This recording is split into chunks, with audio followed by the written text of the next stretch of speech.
అసలు నాగుల చవితి అంటే ఏంటి? అసలు నాగుల చవితి రోజు పుట్టలో పాలు వేయొచ్చంటారా? వేయకూడదంటారా? ఎవరైతే సంతానం లేదనుకుంటున్నారో, హ్మ్. ఎవరైతే ధన ధన పరంగా మనకి హ్మ్. ఈతి బాధలున్నాయి, ధనలోపం ఉంది, లేకపోతే ఏదైనా వ్యాపారాల్లో మనకి కలిసి రావట్లేదు అనన్నా, ఈ నాగుల చవితి రోజున యథావిధిగా అభ్యంగన స్నానం అది ఆచరించి పగలల్లా ఉపవాసం ఉండి ఏదైనా సరేనమ్మా, ఉదయం తెల్లవారుజామున 5:30 దగ్గర నుంచి 9 లోపే పుట్ట దగ్గరికి వెళ్ళి పూజ చేసుకోవటం, స్వామివారి ఆరాధన చేయటం చెయ్యాలి. నిట్ట మధ్యాహ్నం పూజలు అనేవి ఎక్కడ శాస్త్రం కాదు, అలా చేయరాదు. చాలా మంది తెలిసి తెలియక ఏం చేస్తుంటారంటే పుట్టల దగ్గరికి వెళ్ళి పుట్టలో గుడ్లు వేయటం, లీటర్లు పాలు వేయటం, అట్లాగే చలిబిండి వేయటం, ఇవన్నీ చేస్తూ ఉంటారమ్మా.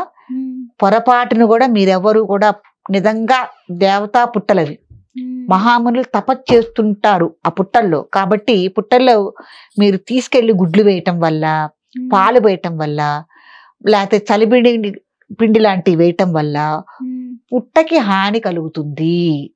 ఎలా అంటే మనం ఇప్పుడు మళ్ళీ ఇల్లు ఉంది నాన్న, ఇల్లు ఊడ్చుకుని శుభ్రంగా ఉంచుకోవాలి. అంతేకాని ఇంటి నిండా మనం కోడిగుడ్లు పగలగొట్టి అంతా జల్లుకుని, లేకపోతే చలిపిండి తయారు చేసి మొత్తం ఇల్లంతా జల్లుకుని, పాలు వెదజల్లుకుని అలాగా గదిలో ఉంటామా? మనం ఉండగలమా? 1 గంట ఉంటావు, 2 గంటలు ఉంటావురా, తర్వాత నుంచి మనకి అది దుర్గంధం రాదా? అసలు మరి పడుకుంటామా దాంట్లో? అట్లాగే నాగేంద్రుడు కూడా పుట్ట అనేది నివాస యోగ్యమైన ఒక ఇల్లు లాంటిది.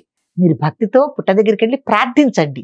మీరు ఒకవేళ నాగేంద్రుడికి పాలు పొయ్యాలి, అభిషేకం చేసుకోవాలనుకున్నప్పుడు గోధుమ పిండితో చక్కగా నాగపడిలాగా తయారు చేసుకుని ఒక ప్లేట్లో పెట్టుకుని ఆ పుట్ట దగ్గరికి వెళ్ళి అక్కడ ఈ నాగేంద్రుడికి మీరు గోధుమ పిండితో చేస్తాం కదమ్మా, ఆ నాగేంద్రుడికి పాలతో అభిషేకం చేసుకోవటం కానీ, మీరు ఏవైతే పూజాది కార్యక్రమాలు చేసుకోవాలనుకున్నారో ఆ నాగేంద్రుడికి చేసుకుని ఈ పుట్టకి కాస్త పళ్ళు కానీ మీరు తీసుకెళ్ళిన ప్రసాదాలు కానీ నైవేద్యం పెట్టుకుని, అగరత్తులు వెలిగించి దీపం దూరంగా పెట్టుకుని ఇవన్నీ కార్యక్రమాలు చేసుకోవచ్చు.